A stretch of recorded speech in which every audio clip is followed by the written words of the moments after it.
नमस्कार, तुम्हा सगळ्यांचं अतुल सर इंग्लिश क्लास ह्या युट्यूब चॅनलवर स्वागत. पहा, या चॅनलवर मी फक्त ग्रामर रिलेटेडच मी व्हिडिओ अपलोड करत असतो. बघा, आजच्या सेशनमध्ये तुम्हाला मी काही शब्दांचे नियम सांगणार आहे.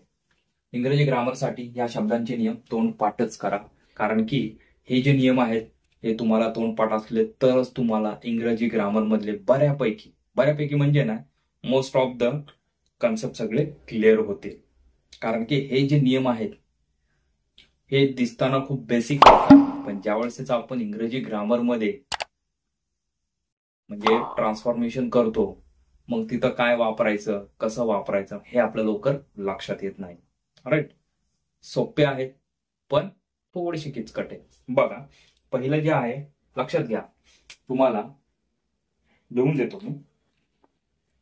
पहिलं जे आहे तुमचं काय, डू आणि डज. बघा, हे डू डज कुठं वापरले जातात हे लक्षात घ्या. आय, वी, यू आणि दे हे जेव्हा करते असतील त्यावेळेस काय वापरायचे तुम्हाला, डू.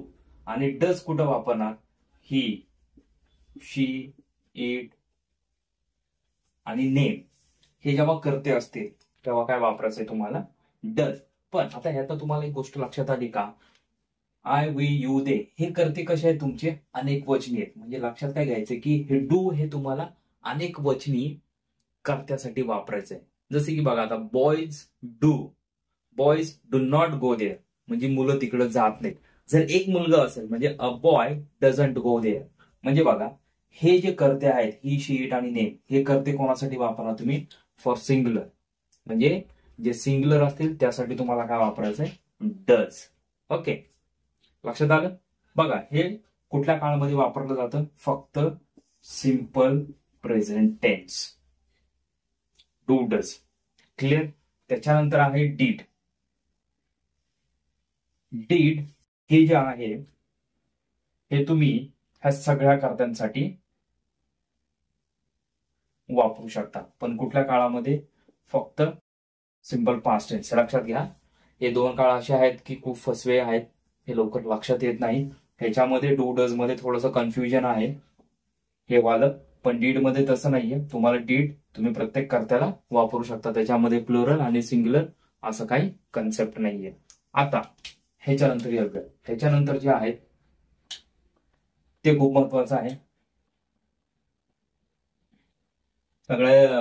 सगळेजण बघा, लिहून देतो. एम, इज आणि आर. आय असेल तर तुम्हाला काय, आय असेल तर एम वापरायचं, आणि ही, शी, इट आणि नेम असेल तर काय, इज. आणि वी, यू आणि दे असेल तर काय, आर वापरायचं. म्हणजे कुठल्या काळामध्ये, प्रेझेंट टेन्स. माझा प्रेझेंट मध्ये कुठलं येतं, एक फक्त प्रेझेंट येतो, म्हणजे मी इथं आहे. काय, आय एम हिअर म्हणजे मी इथं आहे. त्याच्यानंतर आय एम गोइंग म्हणजे मी जात आहे. म्हणजे कुठला काळ आहे हा, कंटिन्युअस प्रेझेंट टेन्स. आता अजून एक ह्याच्यामध्ये बनतं, आय एम सेंट म्हणजे मला पाठवलं जातं. कुठला काळ, simple present tense, passive voice. फक्त हे इथं आय आपण कशामुळे वापरले, ऍज अ सब्जेक्ट नाही, ऍज अ ऑब्जेक्ट म्हणून वापरलेले. बघा, हे लक्षात आलं तुमच्या. आय असेल तर एम, ही, शीट, नेम असेल तर इज. आता ह्याच्यामध्ये तुम्हाला गोष्ट ऍड करायची, इज आपण कोणासाठी वापरतो, एक वचन. आणि आर कोणासाठी वापरतो, अनेक वचन. मग लक्षात ठेवायचं, ज्यावेळेस तुमचे अनेक वचनी करते ह्यांना सोडून जर अनेक वचनी करते असतील त्यावेळेस काय, प्रेझेंट मध्ये आर आणि इज कुठं, एक वचन असतात. आलं लक्षात. आता ह्याच्यानंतर आहे काय तुमचं, वॉज वेअर. हे क्लिअर, लिहून घ्या. काय होतं की बऱ्यापैकी हे दिसताना खूप सोपे वाटतात, पण वापरताना याच्यावर साधारण माझं एक दुसरं नाही तर तिसरं लेक्चर असेल. कारण की ह्याच्याशिवाय तुमचं ग्रामरचा कन्सेप्ट क्लिअर होतच नाही. हे जोपर्यंत तुम्ही शिकणार नाही तोपर्यंत तुमच्या लक्षात येणारच नाही. आहे नंतर काय तुमचं वॉज आणि वर. आता ह्याच्यामध्ये पण हे एकवचन आणि अनेक वचन लक्षात ठेवायचं. हे जे आता मी करते दिलेत ना, हे करते सोडून पण तुम्हाला अनेक वचनी करते बरेच आहेत. जसे की बघा आता फॉर एक्झाम्पल बॉयज,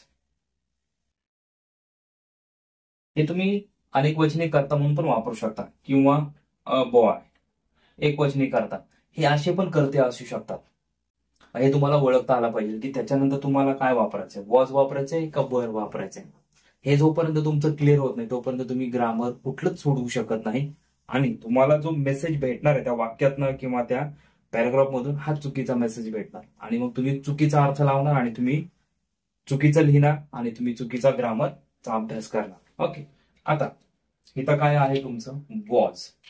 आता इथं तुम्हाला I, he, she, it, name हे काय तुमचे एकवचनी कर्ते आहेत. आणि वी, यू आणि ते हे काय तुमचे अनेक वचनी. सेम असं जर आलं तर तुम्हाला काय वापरायचंय वर, आणि अ बॉय आलं तर वॉज, म्हणजे एक मुलगा. आलं लक्षात. त्या कर्त्यातनं तुमचं कळलं पाहिजे की ते एकवचनी आहे का अनेक वचनी आहे.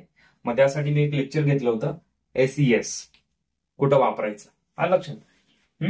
आता ह्याच्यानंतर आहे तुमचं काय हॅव आणि हॅज.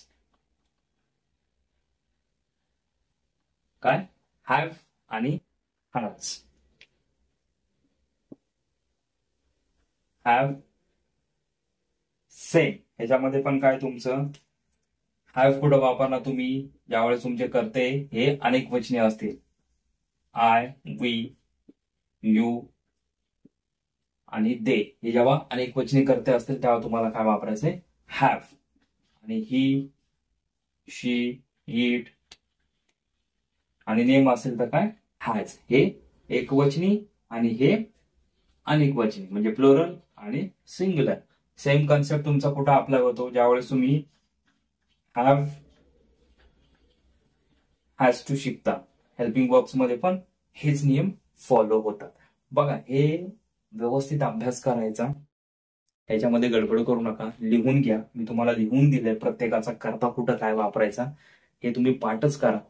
ह्याच्यामध्ये काय होईल की तुम्हाला हे जर माहिती नसेल अनेक वचन आणि एक वचन, हे आधीचं मी लेक्चर घेतलेलं आहे त्याच्यामध्ये पहा एक वचन आणि अनेक वचन कसं असतं आणि कसं बनवलं जातं ते मी शिकवलेलं आहे. मग तेव्हा हे तुमच्या लक्षात येऊन जाईल. ओके, नाहीतर तुम्हाला ग्रामर हे कधीच समजणार नाही. त्यासाठी तुम्हाला हे क्लिअर असलं पाहिजे. हे क्लिअर असेल तरच तुम्हाला ग्रामर समजून जाईल. बघा ह्या सेशन मध्ये काय डाऊट असेल तर कमेंट बॉक्समध्ये कमेंट करा, आणि पुढील सेशन मध्ये आपण असंच एखादा कन्सेप्ट घेऊन येऊ. तोपर्यंत जय हिंद, जय महाराष्ट्र.